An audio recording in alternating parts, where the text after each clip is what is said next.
پختونخوا ملی عوامی پارٹی کے رہنما اور سابق سینیٹر عثمان خان کاکڑ کی اچانک وفات کے حوالے سے مختلف افواہیں گردش کر رہی ہیں۔ کچھ حلقے یہ خدشہ ظاہر کر رہے ہیں کہ یہ موت طبیعی نہیں بلکہ ان کو پلاننگ کر کے قتل کیا گیا ہے۔ عثمان کاکڑ کے پوسٹ مارٹم کے دوران بطور آبزرور موجود ایک نیورو سرجن نے وائس پی کے کو بتایا کہ عثمان کاکڑ کے سر پر آنے والا زخم کافی گہرا تھا اور گر کر زخم لگنے والی بات سمجھ سے باہر ہے۔ ڈرائنگ روم جس میں ٹیبل ہے نہ کرسی ہے، ڈبل کارپیٹ ہے، اس میں بندہ لیٹا ہوا ہے اور بالکل انکانشیس۔ جب اسپتال 40 منٹ کے اندر لے گئے لیکن وہ ہیماٹوما اتنا سیویئر تھا، 20 گہرائی تک اس میں وہ گئی تھی، وہ انجری جو آپ کہہ سکتے ہیں۔ جو گرنے والی بات ہے یہ کہ خود گرے ہیں اور پھر ہیماٹوما بنتا ہے، یہ انسان عام ماننے کو تیار نہیں۔ پوسٹ مارٹم کی ابتدائی رپورٹ کے مطابق عثمان کاکڑ کے جسم پر تشدد کے کوئی نشان موجود نہیں تھے، تاہم موت کی حتمی وجہ کا تعین تمام لیب رپورٹس کے آنے کے بعد کیا جائے گا، جس میں 10 سے 12 روز کا وقت لگ سکتا ہے۔ اس سے قبل عثمان خان کاکڑ کے بیٹے خوشحال خان نے میڈیا سے بات کرتے ہوئے کہا کہ ان کے والد کو قتل کیا گیا ہے۔ جی ان کو قتل کر دیا گیا ہے، یہ اس میں کوئی شک ہے ہی نہیں کہ ان کو قتل کر دیا گیا۔ ان کو بہت چالاکی سے، بہت بزدلانہ طریقے سے ان کو قتل کیا گیا۔ عثمان خان کاکڑ پچھلے ہفتے سے کوئٹہ کے ایک ہسپتال میں زیر علاج تھے اور یہ بتایا جا رہا تھا کہ وہ سر پر چوٹ لگنے کی وجہ سے زخمی ہیں۔ بعد ازاں انہیں کراچی منتقل کیا گیا جہاں پر 21 جون کو ان کی وفات ہو گئی۔ پختونخوا ملی عوامی پارٹی کے مرکزی رہنما عبدالرحیم زیارت وال کے مطابق عثمان کاکڑ کی موت مشکوک ہے اور آئندہ کے لائحہ عمل کا اعلان پارٹی سربراہ محمود اچکزئی بدھ کے روز نماز جنازہ کے بعد کریں گے۔ یاد رہے کہ عثمان کاکڑ نے سینٹ میں اپنی ریٹائرمنٹ سے پہلے کی گئی آخری تقریر میں اس بات کا اشارہ دیا تھا کہ ان کو قتل کی دھمکیاں مل رہی ہیں۔ ہمیں یہ پریشرائز کر رہے ہیں کہ آپ جو ہے ڈیموکریسی سے وڈرا ہو جائیں، قومی حقوق سے وڈرا ہو جائیں، آپ جو ہے اپنے نظریات سے وڈرا ہو جائیں، آپ جو ہے جو غیر جمہوری قوتیں ہیں وہ جس پہ آپ تنقید کرتے ہیں اس پہ خاموشی اختیار کر لیں، آئین کی بات چھوڑ دیں، پارلیمنٹ کی بالادستی کی بات چھوڑ دیں، جو ہم کرتے ہیں اس سب پہ جو آپ آنکھیں بند کر لیں۔ نہیں کر سکتا ہوں، بالکل نہیں کر سکتا ہوں، چاہے میری جان چلی جائے، میری جان اتنی عزیز نہیں ہے۔ یہ ڈیموکریسی اور پارلیمنٹ کے بارے میں عزیز ہے، میری قوم مجھے عزیز ہے، میری عوام مجھے عزیز ہے، مجھے سیاست مجھے تو مجھے اشارے مل رہے ہیں۔ سینیٹر عثمان کاکڑ کی اچانک موت کے حوالے سے ان کے ساتھی سیاستدان بھی تشویش کا شکار ہیں اور اس حوالے سے مکمل تحقیقات کا مطالبہ کر رہے ہیں۔ ہم اس پارلیمنٹ کی قومی اسمبلی کی اس فورم سے مطالبہ کرتے ہیں کہ عثمان کاکڑ صاحب کے قتل کی تحقیقات ہو اور آخری تقریر میں جن قوتوں کی طرف انہوں نے اشارہ کیا تھا کہ وہ ان کو خطرہ ہے،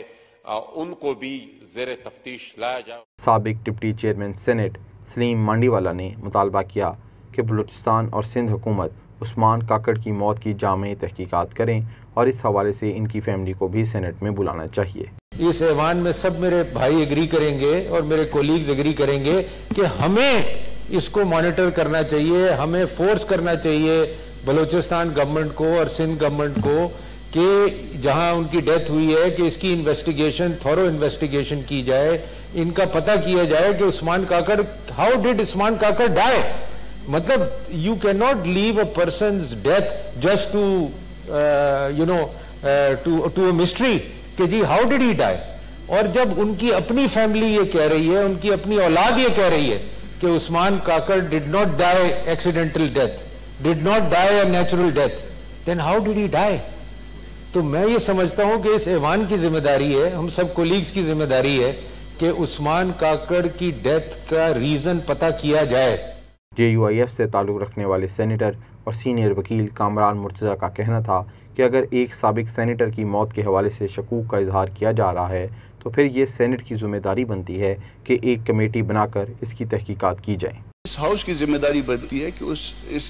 اپنی اس ذمہ داری کو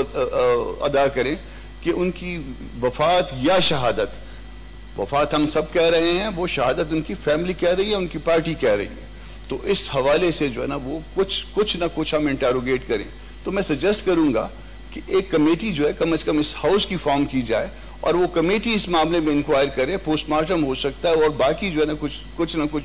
اس بارے میں معلومات لی جا سکتی ہیں. اور اگر ہم ایسا نہیں کریں گے تو یقیناً ایک اور میسج جو بلوچستان جو ہم پہلے ہی جو ہے ہم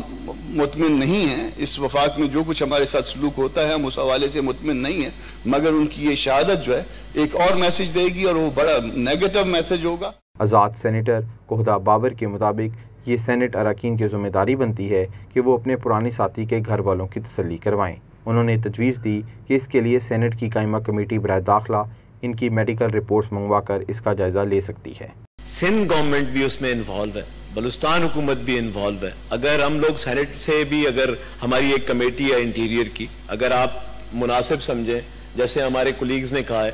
اگر آپ مناسب سمجھیں کہ ایک رپورٹ منگوا لیں ہاسپٹل سے، وہ کسی نجی ہاسپٹل میں رہے ہیں، آغا خان ہاسپٹل میں ان کا علاج ہوا ہے، تو وہاں سے رپورٹ منگوا کے آپ ان کے فیملی کو تسلی دینا فرض بنتا ہے ہمارا، اور ضرور دیں. لیکن وہ جس طرح سے ہمیں چھوڑ کر گئے ہیں وہ زیادہ ہمارے لیے ایک غم کا مقام ہے بنسبت اس کے کہ ہم یہ دیکھیں کہ وہ کیسے گئے ہیں. اس حوالے سے تحریک انصاف سے تعلق رکھنے والے سینیٹر اور چیئرمین قائمہ کمیٹی برائے انسانی حقوق ولید اقبال کا کہنا تھا کہ اگر چیئرمین سینٹ مناسب سمجھیں تو ان کی کمیٹی عثمان کاکڑ کی موت کے حوالے سے تحقیقات میں مدد کر سکتی ہے. میں اپنے دل میں یہ یقین رکھتا ہوں کہ وہ پاکستان کے باوجود اس کے کہ ان کے بارے میں کچھ اور دوست کچھ اور سمجھتے ہوں اور ان کی ذکر بھی ہوا، وہ پاکستان کے اپنی کنوکشنز کے باوجود وہ پاکستان کے اتنے ہی شہری تھے جتنا ہر پاکستان کا دوسرا شہری ہے. ان کے اتنے ہی حقوق تھے جتنے پاکستان کے ہر شہری کے حقوق ہیں. اور اگر کوئی ایسی انکوائری یا کوئی ایسی چیز کرنے کی ضرورت ہے تو میری کمیٹی بھی حاضر ہے اور میں بھی اس کے لیے حاضر ہوں اگر جناب مناسب سمجھیں. جناب چیئرمین صاحب، عثمان کاکڑ کی ناگہانی موت کے حوالے سے شکوک و شبہات میں اضافہ ہوتا جا رہا ہے، مگر ابھی تک نہ وفاقی حکومت اور نہ ہی بلوچستان حکومت نے سرکاری سطح پر تحقیقات کا اعلان کیا ہے، جبکہ عثمان کاکڑ کی اپنی فیملی کی جانب سے بھی ابھی تک پولیس کو کوئی درخواست جمع نہیں کروائی گئی. ساتھی رپورٹر حامد ریاض کے ساتھ احمد سعید، وائس PK.net، لاہور.